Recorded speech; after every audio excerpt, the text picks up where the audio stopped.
Bueno, vamos ahora a hablar con Pablo Gata como todos los martes. Está en línea, lo tenemos vía Meet. Hola Pablito, ¿cómo estás? Buen día.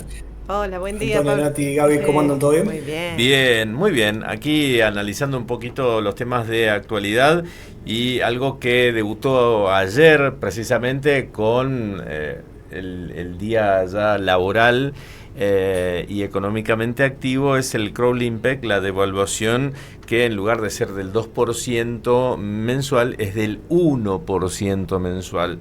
Y muchos dirán, ¿en qué me afecta esto en mi vida personal? ¿Cómo puedo percibir ese efecto de una devaluación menor? Bien, eso nos va a afectar de distintas formas. Vamos a Ajá. tratar, como siempre, de explicarlo de la manera más sencilla posible Dale. para que todos lo puedan entender. El gran ancla que tiene el gobierno es estabilizar el tipo de cambio, bajar la emisión para controlar la inflación que ha sido quizás uno de los mayores desastres que hemos tenido. Esa inflación, sabíamos que bueno, venía por tanta emisión para financiar déficit, entonces se recortó el déficit para dejar de emitir y que esa menor emisión generara inflación. Otro mecanismo es ajustar el tipo de cambio, el nominal, irlo ajustando cada vez menos. Ujú. Venía siendo un 2% como dijiste vos recién, y cada vez ajustarlo al 1% mensual y para llegar a cero. Esa es la expectativa. Lo que pasa es que el gobierno necesita que el tipo de cambio se aumente un poquito para que también no nos perjudique la competitividad, Ujú. sobre todo para el que está exportando. Claro. Eso puntualmente va como decimos recién, al tema de inflación, de Esto, controlar. Pablo, perdón que te interrumpa. Esto es para evitar también precisamente que la inflación vaya por encima del tema dólar, de la actualización del precio del dólar, que es lo que pasaba antes, ¿no? Entonces, por eso decíamos que el precio del dólar estaba muy atrasado, y ahora como que está más a la par, digamos, de lo que va la inflación. Claro, sí hay que tener en cuenta un concepto importante. El dólar se mueve mucho más rápido de lo que se mueve la inflación. Ujú. La inflación tiene una inercia, ya sea cuando uno empieza a emitir, los resultados no se ven en el momento, la suba de precios no se ve en el momento, quizás después de un año. Eso cuando en la época de Néstor él empieza a emitir, no hay un correlato directo en tiempo real con la suba de precios. Eso Ujú. después de un año largo recién se empiezan a mover los precios, pero el dólar se ajusta mucho más rápido. Al contrario, para frenar la inflación, todo el 2024 la idea fue frenar la inflación, pero la inflación venía con una inercia muy grande del 2023 y sobre todo en los fines de 2023.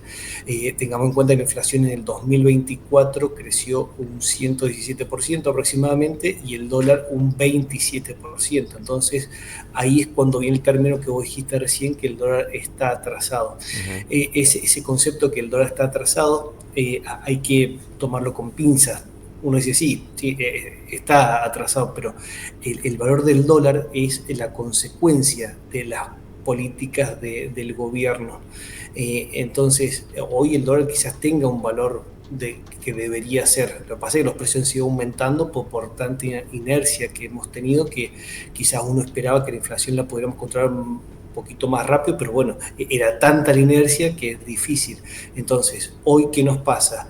Uno va a Chile, va a Brasil, va, no sé, a Estados Unidos y ve Ujú. que los precios obviamente están mucho más baratos que en Argentina.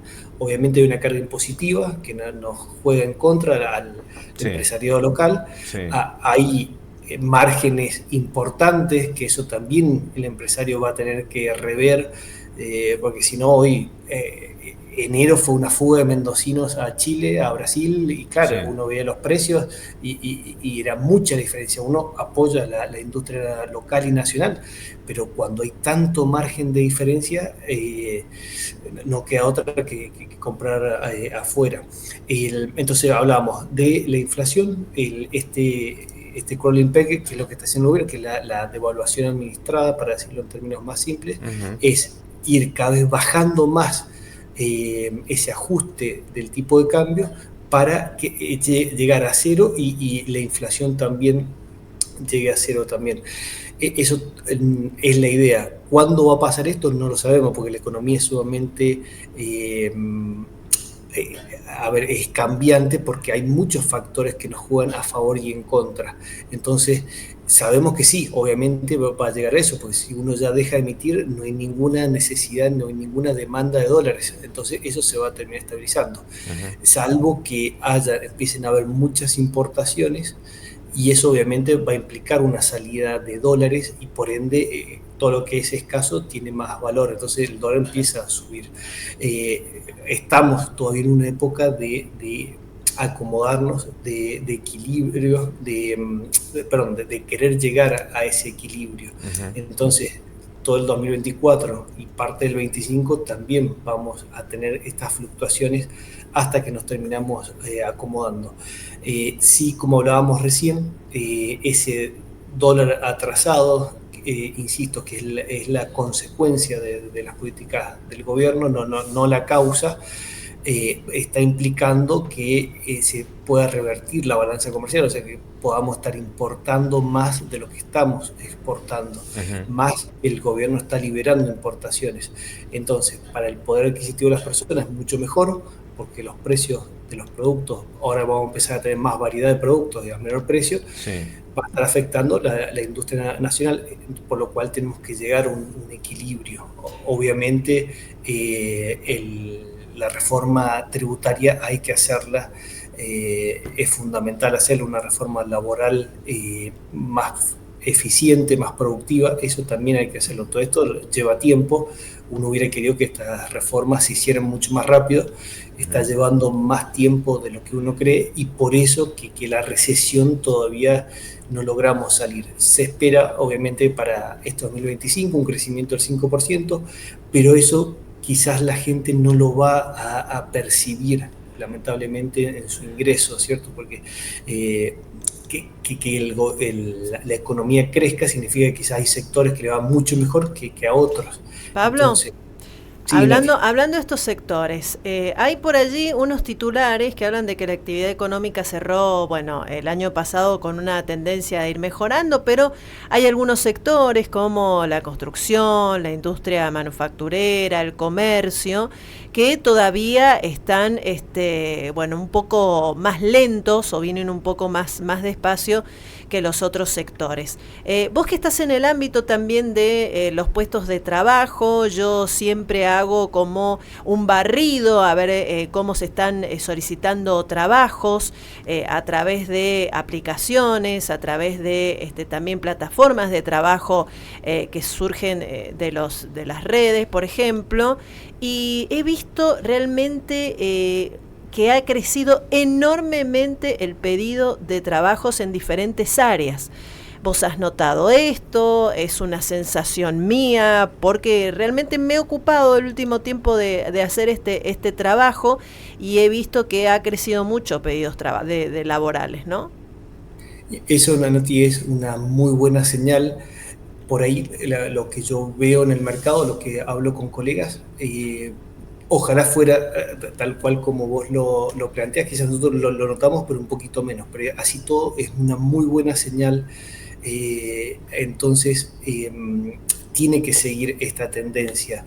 Hay sectores que quizás ha aumentado muchísimo la demanda, quizás otros no tanto, pero en general la tendencia la balanza está siendo positiva y esto es sumamente importante. De a poco el empresario se va soltando más a contratar más personas, de a poco empieza a ver que ya ve un futuro, ya sabe cómo va a venir esto, ya sabe que el gobierno nacional es superávit fiscal a rajatabla, sabe que van a haber importaciones, sabe lo que está por venir. Y antes que teníamos nosotros tenemos mucha incertidumbre con gobiernos anteriores de decir, ¿para dónde irá todo esto? Hoy el empresariado empieza a ver una luz al final del camino, o sea, cuesta porque, bueno, no es que uno diga, vamos a crecer no sé, vamos a ser Suiza. No, fue muy grande el desastre, ¿no? Claro. Económico. Terriblemente grande. No sé si dimensionamos la magnitud del desastre. Fue la verdad que caótico. Uno quizás ya se olvida porque pasó todo el 2024, pero el 2023 fue terrible y con consecuencias muy graves que, como digo, eso no se resuelve de la noche a la mañana. Eso quizás parte de este año también nos va a arrastrar. Pero sí, vemos un crecimiento en la demanda laboral, que eso es sumamente importante. Entendemos que el esfuerzo que venimos haciendo es un esfuerzo que tenemos que hacer todo para revertir el país, desde, no sé, de todos los puntos, no sé, de Jujuy a Misiones, a Mendoza, a Tierra del Fuego, o sea, todos tenemos que hacer nuestra parte, todos tenemos que hacer el esfuerzo para que esto crezca. No es decir, espero que el presidente me solucione las cosas. Lamentablemente esto lo terminamos haciendo entre todos. Cada granito de arena que nosotros podamos aportar, cada vez que podamos apoyar la industria local, cada vez que nos podamos reclamar si el gobierno no está haciendo bien las cosas, todo eso es lo que nosotros tenemos que tomar un rol más activo como sociedad. ¿Hay algún dato por ahí, por ejemplo, en la construcción, que es en general el lugar donde empieza a reactivarse la cosa y se ve realmente si una provincia se empieza a mover? Bueno, hay algunos números a nivel nacional que hablan de una expansión mensual del 2,2% que está registrada allí en la construcción durante noviembre, y estos indicadores también vienen anticipando otro crecimiento para diciembre que fue ya del 4,4%, y eso va increyendo. Mira, fíjate que algunos sectores dentro de la construcción llegaron al 10,3%, o sea, ese es el lugar en donde el crecimiento empieza a verse, evidentemente. Sí, es un muy buen signo, igual que lo que hablábamos recién, mayor demanda laboral, crecimiento en la construcción, crecimiento en este sector, en otros, todos son granitos de arena que necesitamos que pasen. Entonces, insisto en que sigamos teniendo un rol activo como sociedad. No esperemos que los gobernantes nos resuelvan las cosas. Nosotros también tenemos que tener un rol más activo. Sí hay una esperanza. Años atrás hablaba con muchos empresarios, estaban totalmente desmotivados. Hoy empieza a haber una esperanza. Todo esto tiene que seguir creciendo. Hoy por hoy el ciudadano medio dice, bueno, pero yo necesito que mis ingresos aumenten, y lo entiendo, y todo el 2024 esperamos esa mejora. Ha habido mejora, pero quizás uno no lo termina de percibir. Entiendo yo que este año sí vamos a empezar a tener ya esa sensación concreta de crecimiento. Lamentablemente hay que esperar, lamentablemente hay gente que ya necesita tener ese incremento económico, todavía no lo ve reflejado. Pero bueno, la inflación de a poco ya vamos tendiendo a cero y vamos a parecernos a países normales, ni siquiera a países europeos, por lo menos que seamos como los países limítrofes. Creo que eso ya sería un logro grandísimo. Evidentemente hay sectores muy vulnerables que vienen postergados durante décadas y que va a costar ya el hecho de medir la indigencia en el país. Ya nos ha colocado en un lugar absolutamente que no queríamos, pero el presidente lo dijo ayer, son 10 millones de personas que han salido de la pobreza, y que evidentemente salir de la pobreza no es enriquecerse, sino es empezar a cambiar un poco y que lo que tenés pueda llegar a alcanzar. Sí, acordémonos que son números fríos de las estadísticas, es una coma un poco más allá, una coma un poco más acá, estás o no, pero tu situación tampoco es que cambia demasiado. Exacto. Así es que va a costar en remar toda esta situación que venimos arrastrando desde hace bastante tiempo. Pablito, sí, tal cual, Antonio. No sé si te quedó algo más para agregar. La pregunta de todo el mundo, la salida del cepo, hoy creo que sigue estando un poco complicado. Milei pide 11.000 millones de dólares al Fondo Monetario. La verdad que es una pena, porque si tenemos que endeudarnos en tanta plata, significa que no están dadas las condiciones. Entonces, tenemos un activo de 11.000 millones de dólares a cambio de un pasivo, estamos igual. Hoy lamentablemente creo que no están dadas las condiciones, porque salir del cepo significa que ya nadie te va a demandar dólares por alguna corrida. Y hoy todavía sigue la sensación de que cualquier cosa nos refugiamos en el dólar, cada vez menos, porque antes nosotros teníamos el dólar muy metido, ahora que vemos que se estabilizó, que el peso se apreció, de a poco nos vamos sacando el tema del dólar de la cabeza, pero no nos olvidemos que llevamos, no sé, 80 años, 40 de pensar solamente en dólares, entonces no es tan fácil de la noche a la mañana borrar esa sensación. Entonces, si hay que endeudarse con 11.000 millones de dólares, que no sabemos si se nos van a fugar o no, o sea, es más deuda que después tenemos que pagar. Entonces, no sé, es una pena, pero quizás yo seguiría un tiempo más con el cepo. Necesitamos sí o sí levantarlo, siempre y cuando estén dadas las condiciones. Hoy todavía quizás puede que no, puede que mañana, puede que en una semana cambie el escenario y ya está listo para que lo saquemos. Claro. Hoy me parece que todavía no, por cualquier instabilidad lo sufrimos bastante. Así que, pero bueno, creo que vamos camino a eso. Bien. Pablito, te agradecemos muchísimo el contacto y seguramente la semana que viene nos reencontramos. Muchas gracias. Así será. Antonio, Nati, que estés muy lindo. Que estés muy bien. Adiós. Las 8 de la mañana con 30 minutos en toda la República Argentina. Probá tus alfajores entre dos bien fríos. Sí, haceme caso. Ponelos en la heladera o en el frío.